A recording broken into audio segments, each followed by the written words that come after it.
నిజంగానే నిన్న మొన్న ఎవరు అంటే నేను నమ్మలేదు. హైదరాబాద్లో పిచ్చి కుక్కలు పెరిగిపోయినాయి, కానీ ముఖ్యంగా మల్కాజ్గిరిలో పిచ్చి కుక్కలు బాగా పెరిగినట్టున్నాయి.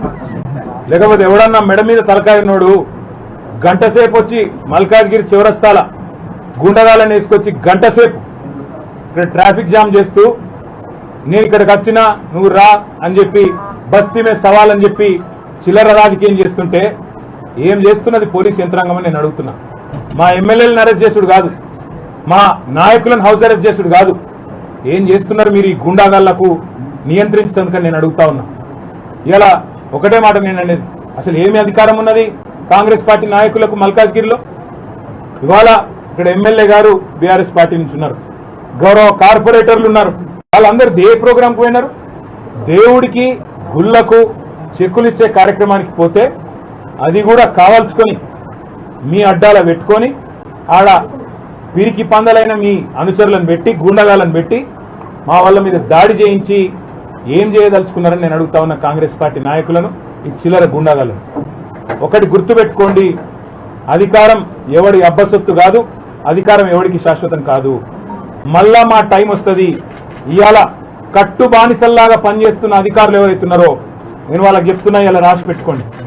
రేపు మళ్ళా మా ప్రభుత్వం వచ్చినాక మిమ్మల్ని ఒక్కొక్కరిని ఏం చేయాలో రాసి పెట్టుకుంటున్నాం, చేసి చూపెడతామని చెప్పి కూడా నేను విజ్ఞప్తి చేస్తా ఉన్నాం. మీరు కట్టు బానిసల్లాగా పనిచేసి ఇవాళ మా రాము యాదవ్ మీద 1 కాదు 2 కాదు 7 ఎఫ్ఐఆర్లు చేసిండ్రు. జగదీష్ గౌడ్ మీద చేసిండ్రు, చిన్న యాదవ్ మీద చేసిండ్రు, మా సబితమ్మ మీద, మా కార్పొరేటర్ గారి మీద దాడి చేసి ఇవాళ వారిని కూడా గాయపరిచింది. ఇదేనా రాజకీయం? ఇదేనా హైదరాబాద్ ప్రజలు కోరుకున్నది మీ నుంచి? మీకు దమ్ముంటే చేతనైతే మాకంటే ఎక్కువ అభివృద్ధి చేయండి, హైదరాబాద్లో చేసి చూపెట్టి ప్రజల మనసు గెలవండి.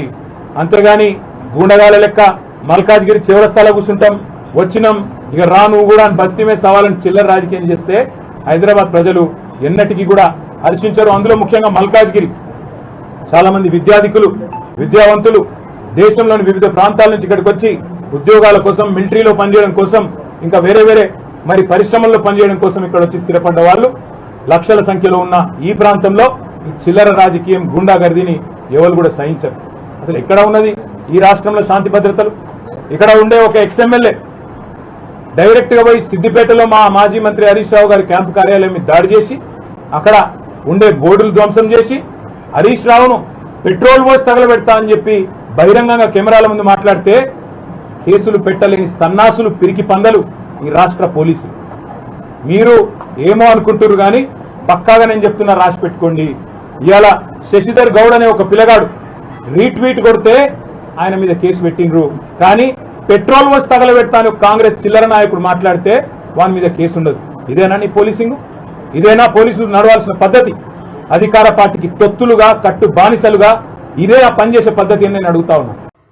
అరే అవులా, నువ్వు అవులా కానివిరా, మా ముఖ్యమంత్రి, గౌరవ ముఖ్యమంత్రి మాట్లాడే గురించి అర్హత లేదు నీకు. ఆ రోజు మీరు టిఆర్ఎస్ ను తెలంగాణ రాష్ట్రం రాగానే తెలంగాణ సెంటిమెంట్ అయిపోయింది అనుకొని తెలంగాణ సెంటిమెంట్ ను పక్కకు పడేసి బీఆర్ఎస్ పార్టీ ఫామ్ చేసి అటు ఏపీలో పార్టీ ఫామ్ చేసిరు. చంద్రశేఖర్ గారిని రాష్ట్ర అధ్యక్షుని చేసిరు. ఇక్కడ మహారాష్ట్రకు మీ అయ్యకేం పనుడరా? మరి ట్రాఫిక్ ఇబ్బంది అవుతుందని తెలియదా? 2000 కార్లను తీసుకొని మహారాష్ట్రకు పోయిండు. అవసరం ఆరారా కేటీఆర్ అని చెప్పి సందర్భంగా తెలియజేస్తా ఉన్నా. ఏం మాట్లాడుతున్నావురా? ఈ హైడ్రా తెచ్చింది కూడా అది నీకే దక్కింది, ప్రారంభించిందే నువ్వురా. నన్ను అన్నావు రేపు మూసి పక్కకున్న ఇండ్లని గులగొడుతున్నాం, అప్పుడు నేను ఎమ్మెల్యేగా ఉన్నా. డయాస్ మీద నాకు చెప్పినావు, హనుమంతన్నా నువ్వు మధ్యలో రాకు, చెడ్డ పేరు వస్తుంది, మేము మంచి చేద్దామనుకుంటున్నాం, మూసి మీద ఉన్న ఇండ్లని కొట్టేస్తాము, అదేవిధంగా చెరువుల పక్కకు ఇండ్ల ఉందని కొట్టేస్తామన్నారు. అన్నది నువ్వే, ప్రారంభించింది నువ్వే, డబుల్ బెడ్రూమ్లు మోసం చేసింది నువ్వే. 10 సంవత్సరాలు ఇండ్లు ఇండ్లు ఇండ్లు ఇండ్లు అని చెప్పి టైం గడిపిండ్రు. ఇలా మొత్తం అందరికి ఇచ్చిండ్రు. ఆ ఇండ్లు ఇచ్చిన ఇండ్లకు బిల్లు ఇయ్యలే. ఆ 9,000 కోట్లు కూడా మా ప్రభుత్వం రిలీజ్ చేసిందని చెప్పి సందర్భంగా తెలియజేస్తా ఉన్నా. మరి అదే కాకుండా ఇవాళ మా రాష్ట్రాల కూడా మీ కుటుంబ సభ్యులు మీకు ఈ పదవులు ఇస్తాం, కాంగ్రెస్ లో పుట్టుకనుంచున్న వాళ్ళు, బీజేపీలో పుట్టుకనుంచున్న వాళ్ళు, ఎక్స్ఎమ్మెల్యేలు, ఎక్స్ఎంపీలు వాళ్ళందరినీ కూడా టీఆర్ఎస్ పార్టీ బీఆర్ఎస్ లో జాయిన్ చేసుకొని మీకు పదవులు ఇస్తామని డబ్బులు తీసుకుండ్రు. నాకెందరో మహారాష్ట్రాల నాయకులు తెలియజేసిండ్రు, ఇలా ఫోన్లు ఆఫ్ చేసుకుండ్రు, మా దగ్గర డబ్బులు తీసుకుండ్రు, వాళ్ళ కుటుంబ సభ్యులు అండర్ గ్రౌండ్ అయిపోయినరని.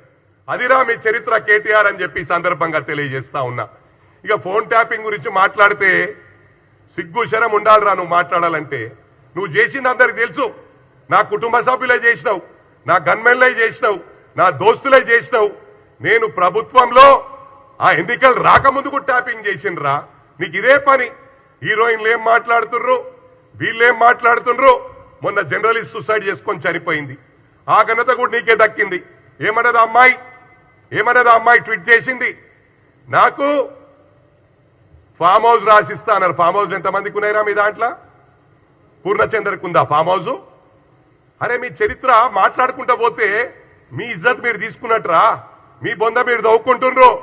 ఇది గమనించాలా. తప్పకుండా బుక్కు రాస్తా. మీ 10 ఏళ్ల రాచకాలు మళ్ళీ అలా మీరు దళితుల్ని సంసారానికి మనకోకుండా చేసిర్రా. నేరల్ ఇన్సిడెంట్లా వాళ్ళు 10 సంవత్సరాల దాదాపు ఎక్కువ సమయము జైల్లోనే గడిపిండ్రు.